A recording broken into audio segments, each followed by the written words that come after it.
Pour débuter cette émission dédiée encore une fois ce soir à la gourmandise, nous allons parler de chocolat, mais pas avec n'importe qui. Je suis en effet avec la chocolaterie Amandine et Chocolat. Bonsoir à vous Amandine. Et bonsoir Jérémy. On est ravis de vous avoir avec nous au micro de Variance FM. Alors, j'ai beaucoup de questions à vous poser sur ce que vous proposez, mais la première, elle va être assez simple finalement. Qu'est-ce qui vous a poussé à vous lancer dans le domaine du chocolat? Expliquez-nous un petit peu votre parcours.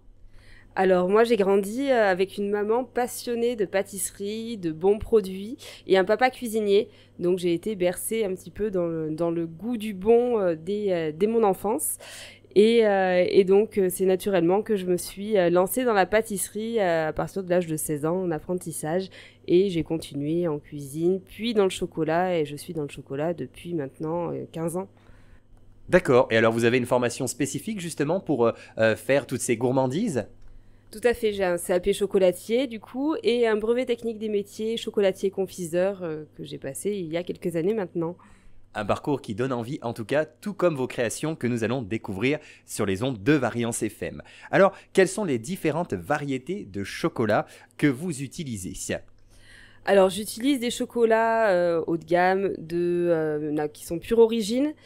J'utilise principalement pour mon chocolat noir du Sao Tomé en bio, en équitable.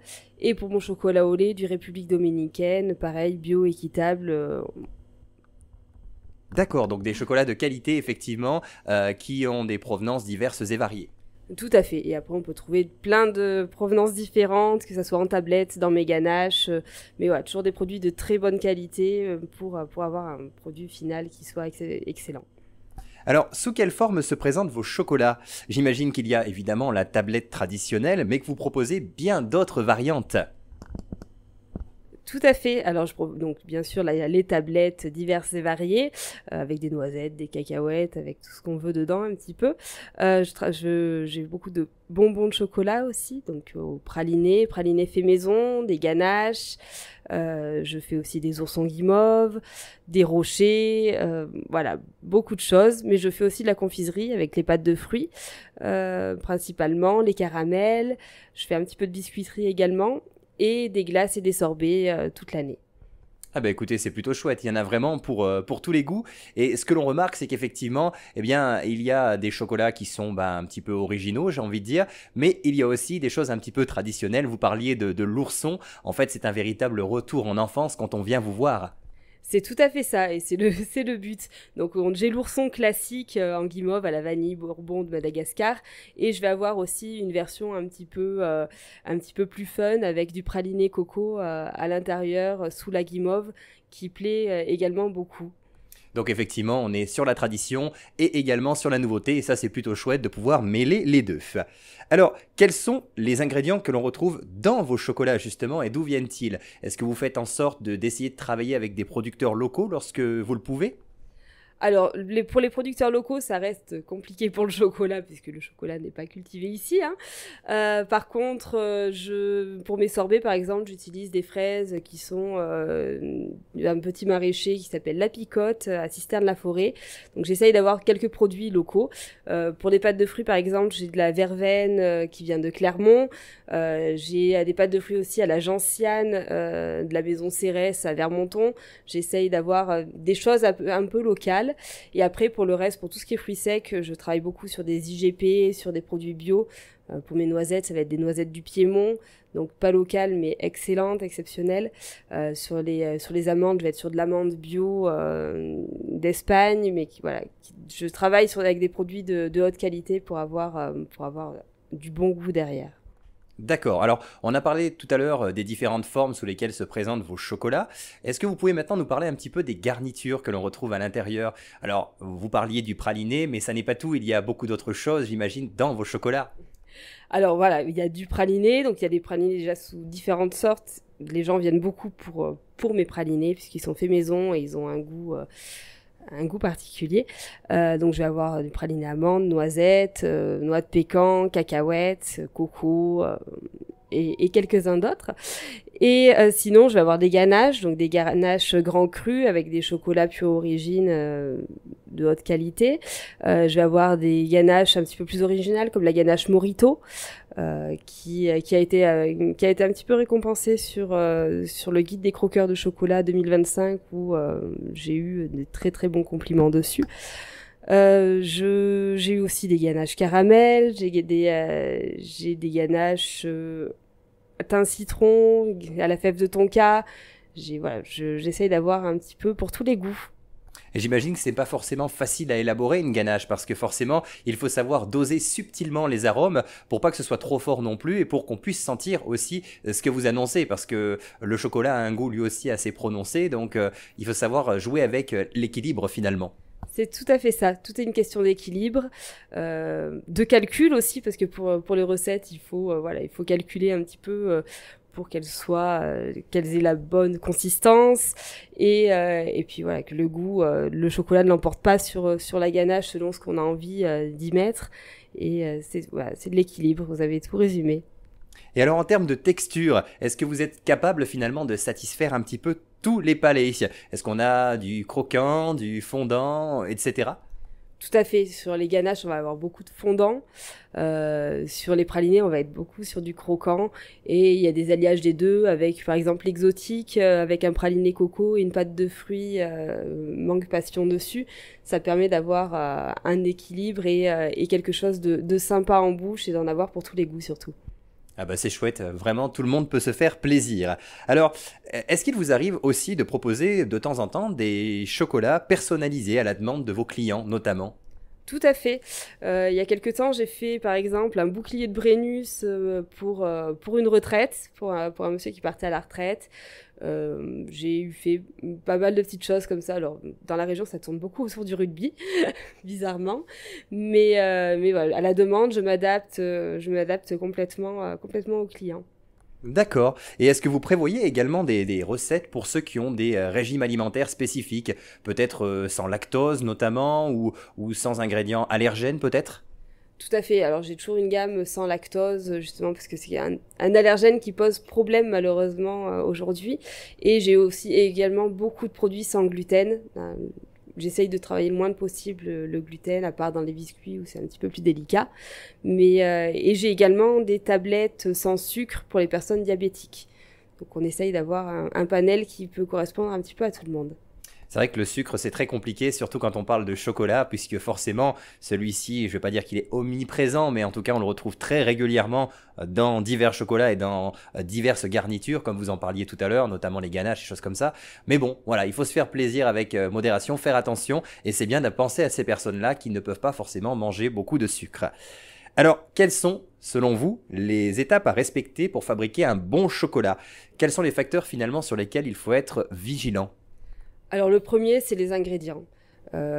Si on veut faire du bon, il nous faut du très bon en ingrédients, donc c'est obligatoire d'avoir des ingrédients de grande qualité. Après, c'est le dosage, l'équilibre de la recette et les températures pour le chocolat. Le chocolat, il faut suivre certaines courbes de température pour pouvoir le travailler correctement, pour qu'il soit bien brillant, qu'il soit bien croquant. Et une fois qu'on a tous ces ingrédients, on peut faire des belles choses. D'accord. Alors, est-ce que vous pouvez nous donner un exemple de courbe de température, par exemple, pour un chocolat, juste pour avoir un ordre d'idée de ce que vous devez faire quand vous fabriquez vos chocolats? Alors, par exemple, pour un chocolat noir, il va falloir que je le monte en température à entre 45 et 50 degrés, que je le redescende à 27 degrés et que je le remonte à 31, afin que tous les cristaux s'imbriquent bien les uns dans les autres et d'avoir un produit au final qui soit brillant, cassant et bon en bouche. Ah ouais, donc effectivement, c'est très très précis et tout se joue au thermomètre, hein. Tout se joue au thermomètre, aussi à l'expérience, puisque voilà, ça fait quelques années que je suis dans le métier, donc j'ai plus forcément besoin du thermomètre à chaque fois, puisque je connais ma matière. Mais voilà, c'est toute une question de précision. Alors, j'ai la chance d'être venu vous voir directement dans vos ateliers. Alors, j'ai le plaisir de voir forcément ce que vous utilisez comme instrument pour fabriquer vos chocolats. Mais est-ce que vous pouvez justement en dire un peu plus à nos auditeurs? Puisque eux, ils n'auront que le son, ils n'ont pas l'image. Donc, ils ont envie de savoir comment vous fabriquez vos chocolats, qu'est-ce que vous utilisez et quels sont vos équipements. Alors, en équipement principal, je vais avoir une enrobeuse à chocolat qui me permet d'enrober tous mes petits bonbons de chocolat avec plus de facilité que à la main et à la fourchette, avec un tapis d'enrobage qui me permet d'avoir quelque chose de régulier et de plus rapide. Je vais avoir une haute tempéreuse pour avoir du chocolat noir et du chocolat au lait toujours à disposition. Donc une tempéreuse, c'est une cuve comme un bain-marie un petit peu, qui va me refroidir et me faire la courbe de température tout seul pour mon chocolat, ce qui me fait gagner beaucoup de temps. Et en élément principal, je vais avoir aussi ma turbine, une turbine en cuivre qui me permet de faire mes pralinés, de faire mes fruits caramélisés également. Et voilà, ça fait une grosse bétonnière en cuivre avec un système de chauffe dessous et qui me sert dans mon quotidien. Ah oui, c'est le système qu'on voit sur les foires et les marchés pour ceux qui fabriquent les chouchous notamment, j'imagine. C'est tout à fait ça. C'est la même chose en version un petit peu plus grande que ce qu'on trouve sur les marchés. D'accord, bah écoutez, c'est intéressant parce que ça permet vraiment de voir que ce n'est pas du tout pareil que dans notre cuisine. On n'utilise pas forcément une simple petite casserole pour fabriquer le chocolat. Il y a vraiment des outils qui sont utiles et qui vous permettent d'avancer surtout plus vite parce que on approche des fêtes de fin d'année et forcément à cette période-là, le chocolat est très populaire. Donc il faut pouvoir en produire en grande quantité et ça, si on n'a pas les outils pour ça, c'est plus compliqué, c'est sûr. Et alors, la chocolaterie, ce n'est pas votre seul domaine d'activité. Vous le disiez tout à l'heure, vous faites plein d'autres choses. Vous faites de la biscuiterie, vous proposez des petites gourmandises, notamment des pâtes de fruits. Pourquoi avoir choisi de diversifier autant et de ne pas se cantonner finalement au chocolat? Alors déjà, sur ma formation, j'ai une formation de chocolatier confiseur. Donc, pour moi, ça fait partie intégrante du métier. Que ce soit les pâtes de fruits. Et puis, les pâtes de fruits, c'est quand même un produit de chez nous. Donc, je ne pouvais pas passer à côté. Sur les saisons estivales, le chocolat ne se vend pas forcément beaucoup. Donc, c'est important de diversifier la gamme, notamment avec les glaces. Les pâtes de fruits, c'est un produit qu'on peut transporter malgré la chaleur également.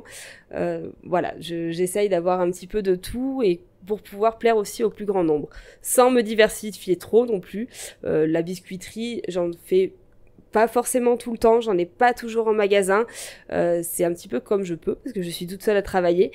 Mais voilà, mes clients apprécient d'avoir du choix quand ils viennent en boutique. D'accord, écoutez, c'est chouette, effectivement, on a un petit peu de tout dans votre boutique. On reste évidemment majoritairement sur le chocolat, puisque c'est votre domaine, mais il y a également d'autres gourmandises. Alors justement, parmi toutes ces gourmandises que vous avez et que vous proposez, quelles sont celles qui vous demandent finalement le plus de travail et pourquoi? Parce que c'est vrai que peut-être que certaines choses sont plus difficiles à travailler que d'autres. Alors, tout est assez long à travailler en chocolat, il faut être patient. Tout ce qui est bonbons de chocolat, ça prend beaucoup de temps, ça se fait sur plusieurs jours. Voilà, il va y avoir un jour où je vais faire mon praliné, le lendemain où je vais le broyer, où je vais le couler en cadre, et puis après où il va falloir que je l'enrobe. Donc c'est sûr, 3-4 jours minimum de travail. On se rend pas compte du temps quand on vient en boutique qu'il faut pour chaque produit, mais chaque produit prend du temps à faire. D'accord. Et pour les glaces, j'imagine que c'est pareil, ça prend aussi du temps. Pareil pour les pâtes de fruits, ça reste complexe, ça reste beaucoup de travail. Ça reste beaucoup de travail. Alors sur les pâtes de fruits, la cuisson va être longue et millimétrée aussi. Il faut vraiment que ça soit précis pour avoir une bonne consistance. C'est pareil, c'est sur plusieurs jours puisqu'il faut attendre qu'elles refroidissent, les enrober de sucre, les laisser sécher un petit peu. Donc tout prend du temps.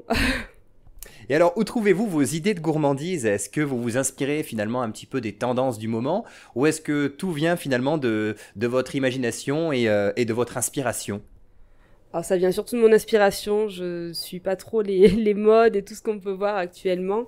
J'ai toujours plein d'idées. J'ai plus d'idées que j'ai de temps pour fabriquer, mais je manque pas d'imagination pour tout ce qui est des saveurs. Et alors, vous travaillez également avec des écoles et des associations de temps en temps. Est-ce que vous pouvez nous en dire un petit peu plus? Oui, tout à fait. Alors pour Noël et pour Pâques, je sors un catalogue exprès pour les écoles et les associations qui permettent de reverser un petit peu d'argent à l'école de récolter de l'argent.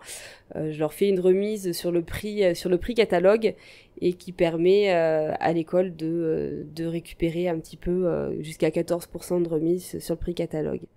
Ah oui, donc c'est plutôt intéressant et ça permet de faire des ventes aux particuliers, notamment pour les écoles, comme du coup ça se fait régulièrement, j'ai envie de dire, par les enfants directement.